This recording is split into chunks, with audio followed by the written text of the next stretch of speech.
ውድ የቻናላችን ቤተሰቦች እንኳን ወደ ቻናላችን በደህና መጣችሁ። አሁንም ሊቨርፑልን በተመለከቱ ዘገባዎች ተመልሼ መጥቻለሁ። በሰዓት የምንመለከታቸው ሪቻርዲው ከአሌላር ጋር ከስምምነት ላይ ደርሷል እየተባለ ይገኛል። ጂሚ ካራጋርም ሊቨርፑሎች እንደ ቡድን እየተጫወቱ አይደለም የሚል አስተያየቱን ሰጥቷል። እንደዚሁም ስቲቨን ጄራርድ የሰጠውም አስተያየት አለ። ማማርዳሽቪሊ እና ጄደን ዳንስንም የተመለከተም ዘገባ ይኖረናል። እስከ መጨረሻው ደቂቃ ድረስ አብራችሁ ቆይታችሁ እንድትከታተሉትን በአክብሮት ጋብዛለሁ። በእነዚህ በምናነሳቸው ነጥቦች ዙሪያም ያላችሁን አስተያየት እንዳለ ኮሜንት ሴክሽን ላይ በመጻፍ እንድታሳውቁ ሰብስክራይብ ላይክ ሼር እያደረጋችሁም የቻናሉ ቤተሰብ እንድትሆኑ በአክብሮት ጠይቃለሁ። አሁን በቀጥታ ወደ ያስኩላችሁ ጉዳዮችን ማመራ ይሆናል። አብራችሁን ቆዩ። በመጀመሪያ የምንመለከተው ጄደን ዳንስን የተመለከተውን ዘገባ ይሆናል። እንደሚታወቀው ጄደን ዳንስ ሴፕቴምበር 27 ላይ የሃምስትሪንግ ጉዳት አጋጥሞት ነበረ። ሰሞኑን እንግዲህ ወደ ልምምድ ተመልሶ በትናንትናው ዕለትም የሊቨርፑል ከ21 ዓመት በታች ቡድን ከማንቸስተር ሲቲ ከ21 ዓመት በታች ቡድን ጋር ባደረገው ጨዋታ ላይ በቋሚነት መጀመር ችሎ ነበረ።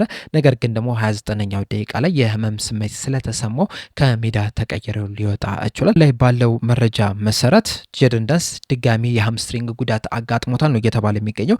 ነገር ግን የ21 ዓመት በታች ቡድን አሰልጣኝ የሆኑት ሮፔጅ በ29ኛው ደቂቃ ላይ ህመም ስለተሰማው ነው ተቀይሮ ሊወጣ የቻለው። እና ምን አይነት ህመም ነው የተሰማው፣ እስከ መቼ እስከ ሜዳ ይርቃል የሚለውን ገና ምርመራ ካደረግንለት በኋላ ነው የምናውቀው። ነገር ግን በጨዋታው ላይ እስከ ግማሽ ድረስ ቢያንስ መጮት የሚችልበት አቅም ነበረው። ነገር ግን ህመም ስለተሰማው ከዛም እንዳይበስ በሚል ተቀይሮ ሊወጣ ችሏል የሚል አስተያየትን ሰጥቷልና ይህ ዜና እንግዲህ ለሊቨርፑልም ለተጫዋቹም ጥሩ ዜና አይደለም። ምክንያቱም እንግዲህ በጣም ትልቅ ተሰጥኦ ያለው ተጫዋቹ እንደሆነ ሁላችንም ከዚህ ቀደም ባደረጋቸው ጨዋታዎች ላይ በደንብ መመልከት ችለን ነበረ። ምናልባትም ሴፕቴምበር 27 ላይ ጉዳት ባያጋጥመው ኖሮ ለዋናው ቡድን ራሱ እስካሁን ድረስ የተለያዩ ጨዋታዎችን ሊያደርግ የሚችልበት ከፍተኛ እድል ነበረው። ነገር ግን ተደጋጋሚ ጉዳቶች እያጋጠሙ በመሆኑ ምክንያት እንግዲህ እስካሁን ድረስ ምንም አይነት ጨዋታም ሳያደርግ ቆይቷል። በሰሞኑንም እንግዲህ ወደ ሜዳም ተመልሶ ነበር። ትልቅ ተስፋም ተጥሎበት ነበረ። ነገር ግን አሁንም ድጋሚ ጉዳት አጋጥሞታልና በቀጣይ እንግዲህ የተለያዩ ምርመራዎች የሚደረጉለት ይሆናል። በዛው ጨዋታ ላይም ግን የሊቨርፑል አዲስ ፈራሚ የሆነው ሴኔጋላዊ የመሀል ተከላካይ ማርቴሌኒ ዳያም ተቀይሮ በመግባት ለሊቨርፑል የመጀመሪያ ጨዋታውን ማድረግ ችሏል። በዚህ ጨዋታ ላይም እንግዲህ በማንቸስተር ሲቲ 2-0 በሆነ ውጤት ሊሸነፉ ችሏል። 2026 ከገባ በኋላ የመጀመሪያ ሽንፈታቸው መሆን ችሏል። ምናልባትም ይህንን ጨዋታ አሸንፈው ቢሆን ኖሮ በደረጃ ሰንጠረዡ ላይ ሁለተኛ ደረጃ ላይ መቀመጥ ይችሉ ነበር። ነገር ግን ሳያሸንፉ መውጣት ችሏል። በመቀጠል የምንመለከተው ቲምቶክ ይዞት የወጣውን ዘገባ ይሆናል። እንደ ቲምቶክ ዘገባ ከሆነ በእንግሊዝና በአውሮፓ የሚገኙ የተለያዩ ክለቦች ማማርዳሽቪሊን ከሊቨርፑል ለማስፈረም ፍላጎት እንዳላቸው በዘገባው ተናግሯል። ከፍላጎትም በተጨማሪም እንግዲህ አንዳንድ ክለቦች ሊቨርፑልን ቀርበው እንዳናገሩም ነው እየተዘገበ የሚገኘው። እንደሚታወቀው ይህ ተጫዋች በቫሌንሺያና እንደዚሁም ደግሞ በሀገሩ በአውሮፓ ውድድር ላይ ባሳየው እንቅስቃሴ ነበረ ሊቨርፑሎች በ30 ሚሊዮን ፓውንድ አካባቢ በሚጠጋ ገንዘብ በ2024 የክረምት የዝውውር መስኮት ከቫሌንሺያ ማስፈረም የቻሉት። ነገር ግን በስምምነታቸው መሰረት ለአንድ ዓመት በዛው በቫሌንሺያ በውሰቱ ሊቆይ ይችላል። ባለፈውም የክረምት የዝውውር መስኮትም ሊቨርፑልን መቀላቀልም ይችላል። ሊቨርፑሎች እንግዲህ ይህንን በረኛ ሲያስፈርሙት የረዥም ጊዜ የአሊሰን ቤከር ተተኪ ይሆናል ብለው ነበረ ያስፈረሙት።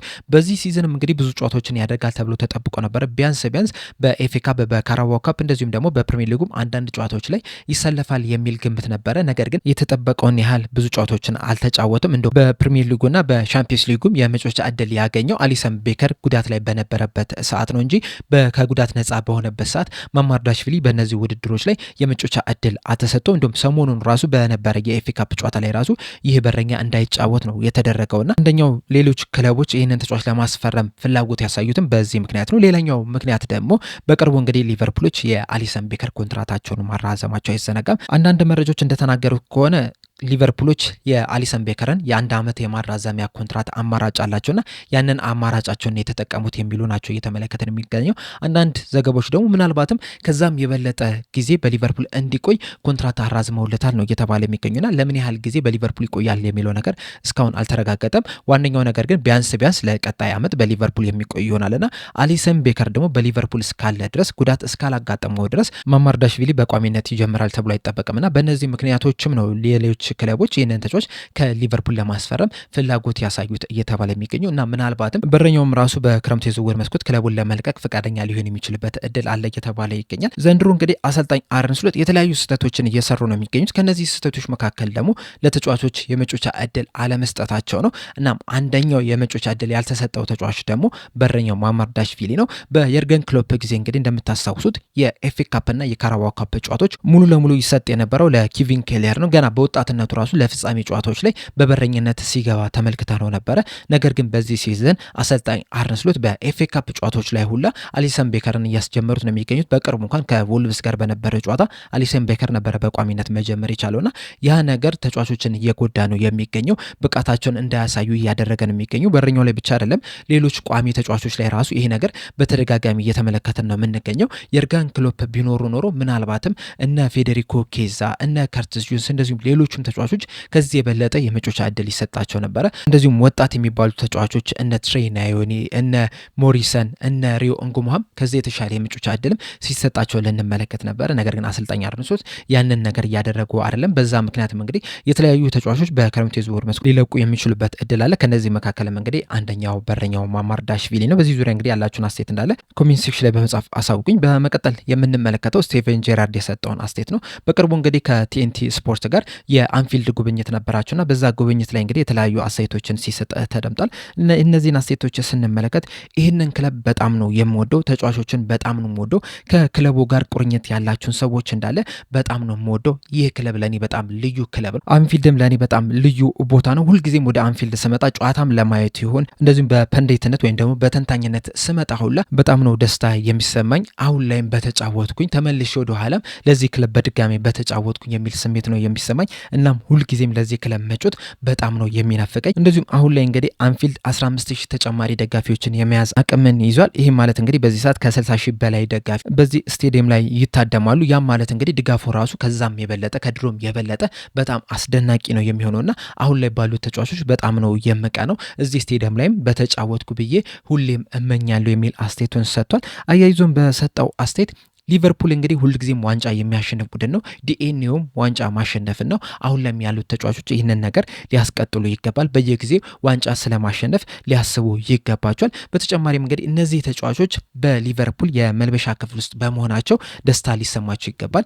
እድለኛ እንደሆኑም ሊያውቁ ይገባቸዋል። እናም ይህንን ጊዜ ሁልጊዜም በልባቸው እንዲኖር ማድረግ መቻል አለባቸው። እያንዳንዷን ደቂቃ ኢንጆይ ሊያደርጉት ይገባል። ደስተኛ ሊሆኑበት ይገባል። ምክንያቱም የመጮቻ ጊዜ በጣም አጭር ነች። በቶሎ ነች የምታልፈውና ካለፈ በኋላ ወይኔ እንደዚህ ባደረግኩ ከምትል አሁን ላይ ያሉትን ሞመንቶች እንዳለ በጣም በጥሩ ሁኔታ ማሳለፍ ያስፈልጋል። ለእያንዳንዱ ዋንጫዎች በመፋለምም እነዛ ዋንጫዎችንም በማንሳትም በጣም አስደናቂ የሚባል ሞመንቶችን መፍጠር መቻል አለባቸው። ካልሆነ ግን ጊዜ በጣም ነው የሚሮጠው፣ ቶሎ ሳያስቡት ሊያልፍባቸው ይችላል እና እንደኔ የሚሆን ከሆነ ደግሞ ሁልጊዜም ወደኋላ ተመልሼ ድጋሜ ለዚህ ክለብ በተጫወትኩ የሚል ምኞት በውስጣቸው ውስጥ ይኖራል የሚል አስተያየቱን ሰጥቷል። በመቀጠል የምንመለከተው ጂሚ ካራ ጋር የሰጠውን አስተያየት ነው። ትናንትና ምሽት ላይ በመንደይ ናይት ስፖርት ከሄነሪ ጋር በነበረው ቆይታ በሊቨርፑል ዙሪያ የተለያዩ አስተያየቶችን ሰጥቷል። በመጀመሪያ አስተያየቱን የሰጠው ደጋፊዎች ባሰሙት ተቃውሞ ዙሪያ ነበርና በሰጠውም አስተያየት ለአሰልጣኙ በዚህ ሰዓት ዋናው የሚያሳስበው ነገር የደጋፊዎች ተቃውሞ መሆን መቻል አለበት። ሁለት አይነት የደጋፊዎች ተቃውሞ አለ። አንደኛው በሶሻል ሚዲያ ዩቲዩብ የሚሆን ቲክቶክም እንደዚሁም ፌስቡክን በመጠቀም የተለያዩ ተቃውሞች ይሰማል። ሁለተኛው ደግሞ ስቴዲየም ውስጥ የሚደረግ ተቃውሞ ነው። ከዚህ ቀደም እንግዲህ በስቴዲየም ውስጥ ምንም አይነት ተቃውሞ አልደረሰባቸውም ነበረ። ያኔ ከሞሐመድ ሳላ ጋር ጸብ በገቡበት ሰዓት ወደ ኢንተር ሚላንም ተጫዋቹን ይዘውት ባልሄዱበት ሰዓት በስቴዲየም ውስጥ ድጋፍ ሲደረግላቸው መስማት ይችለናል። የእሳቸውን ስም እየጠሩም ደጋፊዎች ሲዘምሩ መስማት ይችለናል። በሶሻል ሚዲያ ግን በተለያዩ ሚዲያዎች ላይ ትልቅ ተቃውሞ ነበር ሲደርስባቸው የነበረው። ከቶተናም ጨዋታ በኋላ ግን ብዙ ነገሮች የተቀየሩ ይመስለኛል። በስቴዲየም ውስጥ ያለው ደጋፊም ተቃውሞ ማሰማት ችሏል። ያም ደግሞ በትክክለኛ ደስተኛ እንዳልሆኑ የሚያሳይ ነውና ነገሮች በጣም እየተለወጡ ነው የሚገኙት። ከዚህ በኋላም እንግዲህ ደጋፊውን ወደ ራሳቸው ለማምጣት በጣም የሚቸግራቸው ይመስለኛል። ምክንያቱም አንድ ጊዜ በስቴዲየም ውስጥ ያለው ደጋፊ አንተን ከጠላ በአንተ ደስተኛ ካልሆነ ያንን ደጋፊ ድጋሚ ደስተኛ ለማድረግ በጣም አስቸጋሪ ነው የሚሆነው። ምናልባት ሻምፒዮንስ ሊጉና ኤፍኤ ካፑን ካነሱ የተወሰኑን ደጋፊ ሊመልሱ ይችላሉ እንጂ ሙሉ ለሙሉ ደጋፊውን ይመልሳሉ ብለን መናገር ግን በጣም አስቸጋሪ ነው የሚሆነው። በተለይ ደግሞ ሰሞኑን ያሳዩት እንቅስቃሴ ያመጡት ውጤት ደጋፊውን ደስተኛ እንዳይሆን አድርጎታል። በወልቭስ ተሸንፏል፣ በጋላታሳራይ ተሸንፏል።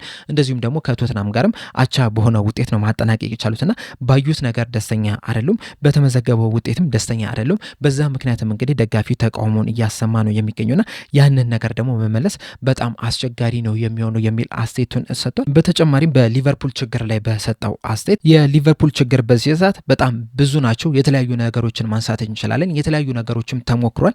ነገር ግን እነዛ ሁላ ሊሰሩ አልቻሉም። ለእኔ ግን ከሁሉም ችግሮች የበለጠ ትልቅ ችግር ነው ብዬ የማስበው የሊቨርፑል ፕረስ ነው። የበፊቱ ፕረስ በዚህ ሰዓት በሊቨርፑል ቤት የለም። ያ ደግሞ በጣም ትልቅ ችግር ሆኖ ነው እየተመለከትን የምንገኘው። በየርገን ክሎፕ ጊዜ በጣም ሃይ ፕረስ ነበር ሲያደርጉ የነበሩት። ነገር ግን ደግሞ በየርገን ክሎፕ ጊዜ ብቻም አይደለም ከዛ በፊትም በነበሩ ጊዜያቶች ስንመለከት አንፊልድ በጣም ይፈራ ነበረ። የሚፈራውም ደግሞ ሊቨርፑሎች በጣም ፕረስ አድርገው ስለሚጫወቱ በጣም እየተጫኑ ስለሚጫወቱ ነበረ። አሁን ላይ ግን ያንን ነገር እየተመለከትን አይደለም የምንገኘው። ሊቨርፑሎች እንግዲህ ሁልጊዜም በጣም ምርጥ የሚባሉ ተጫዋቾች በቡድናቸው ውስጥ አልነበሩ። እንደዚሁም ደግሞ በጣም ምርጥ የሆኑ ከኳስ ጋር ምቾት የሚሰማቸው ተጫዋቾችም በቡድናቸው ውስጥ አልነበሩ። ነገር ግን ከኳስ ጋር ምርጥ ባይሆኑም እንደዚህ ነው ምርጥ ተጫዋቾችም በቡድናቸው ውስጥ ባይኖሩም እንኳን ራሱ ሙሉ 90 ደቂቃ በተለይ በአንፊልድ ሲሯሯጡ ነው ስንመለከት የነበረው። ኳሶችን ለመቀማት በጣም ከፍተኛ ጥረት ሲያደርጉ፣ በጣም ሲጫኑ፣ ፕረስ ሲያደርጉ ነበረ የምናውቃቸው።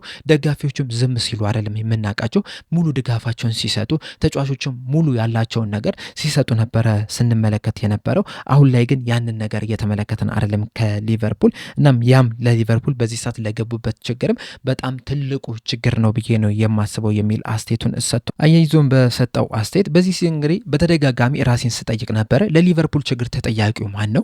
አሰልጣኙ ነው ወይስ ተጫዋቾቹን የሚል ጥያቄዎችን ሳነሳ ነበረ። እናም ሲመስለኝ አመራሮቹ ራሱ ባለፈው ሲዝን የዋንጫ ባለቤት ነበርን። ስለዚህ በክረምቱ የዝውውር መስኮት የተለያዩ ምርጥ የሚባሉ ተጫዋቾችን ወደ ክለቡ መቀላቀል አለብን፣ ቢያንስ በቦታቸው ላይ ከነዚህ ከበፊት ከነበሩ ተጫዋቾች የተሻሉ ተጫዋቾችን ማምጣት አለብን ብለው ያሰቡ ይመስለኛል። በዛም እንግዲህ የተለያዩ ተጫዋቾችን ወደ ክለቡ ማምጣት ይችላል። የመጡትም ተጫዋቾች በጣም ምርጥ የሚባሉ በቦታቸው በጣም አስደናቂ የሚባሉ ተጫዋቾች ናቸው። ነገር ግን ደግሞ በዚህ ሰዓት የሊቨርፑል ትልቁ ችግር እንደ ቡድን እየተጫወቱ አይደለም የሚገኘው። በጣም ምርጥ ተጫዋቾች አሏቸው፣ ነገር ግን ምርጥ የሚባል ቡድን የላቸውም እና ጨዋታዎችን ማሸነፍ የምትፈልግ ከሆነ ደግሞ እንደ ቡድን ነው ምርጥ መሆን መቻል ያለብን። ሊቨርፑሎች ደግሞ በጣም ምርጥ የሚባሉ ተጫዋቾችን በመያዝ አይታወቁም። ነገር ግን ደግሞ ምርጥ የሚባሉ ቡድን ግን በመያዝ እንታወቅ ነበረ።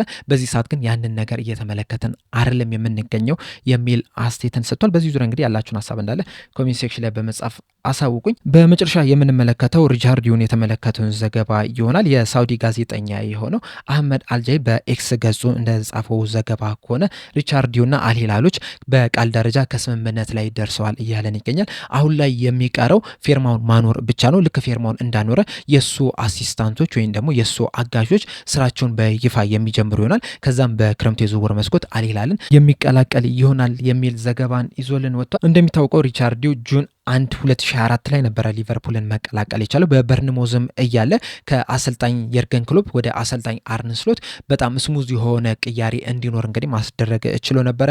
እንደዚሁም ደግሞ የተለያዩ ዝውውሮችንም ለሊቨርፑል መፈጸም ችሎ ነበር። ባለፈውም ሲዝን ሊቨርፑል የፕሪሚየር ሊግ አሸናፊ በሚሆንበት ሰዓትም ሪቻርዲዮ በስፖርቲንግ ዳይሬክተርነቱ የራሱን የሆነ አስተዋጽኦ ማድረግ ችሏል። ሰሞኑን ግን የሳውዲ ክለቦች ይህንን ስፖርቲንግ ዳይሬክተር ለማስፈረም የተለያዩ እንቅስቃሴዎችን እያደረጉ ነው የሚገኙት። አህመድ ይዞት ከወጣው ዘገባ በፊትም እንግዲህ ባለፈው ክረምት ራሱ ይህንን ስፖርቲንግ ዳይሬክተር ለመውሰድ ፍላጎት እንዳላቸው የተለያዩ ዘገቦችን ስንሰማ ነበር። እንደዚሁም በቅርቡም ራሱ ከአንድ ወር ከሁለት ወር በፊት ሳውዲ ክለቦች ከሪቻርዲዮ ጋር ስማቸው በስፋት ሲያያዝ ማዳመጥ ችለናል። እናም የሪቻርዲዮ ስም ከሳውዲ ክለቦች ጋር መያያዙ ያን ያህል የሚያስገርም አይደለም። ትንሽ የሚያስገርመው ግን በቃል ደረጃ ከስምምነት ላይ ደርሷል የሚለው መረጃ ነው። እንደሚታወቀው እንግዲህ ሊቨርፑሎች ይህንን ሰው ሲቀጥሩ የሊቨርፑል የረዥም ጊዜ ስፖርቲንግ ዳይሬክተር ይሆናል ተብሎ ታምኖበት ነበረ።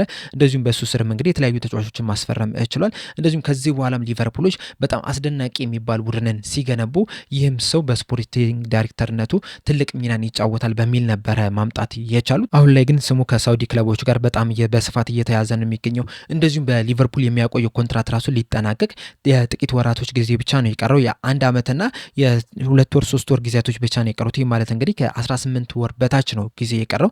እስካሁን ድረስም እንግዲህ በኮንትራት ዙሪያ ምንም አይነት ነገሮች እየተሰሙ አይደለም የሚገኙና ምናልባትም ኮንትራቱ ሲያበቃ ወይም ደግሞ በክረምቱም ክለቡን ሲለቅ ልንመለከት የምንችልበት እድል አለ። ይህ የሚሆን ከሆነ ደግሞ ለሊቨርፑል በጣም መጥፎ የሚባል ዜና ነው። ምክንያቱም ደግሞ ያለፉትን 4-5 ዓመታት ከተመለከትን ከመጋረጃ በስተጀርባ ብዙም የተረጋጋ ነገርን እየተመለከትን አይደለም የምንገኘው።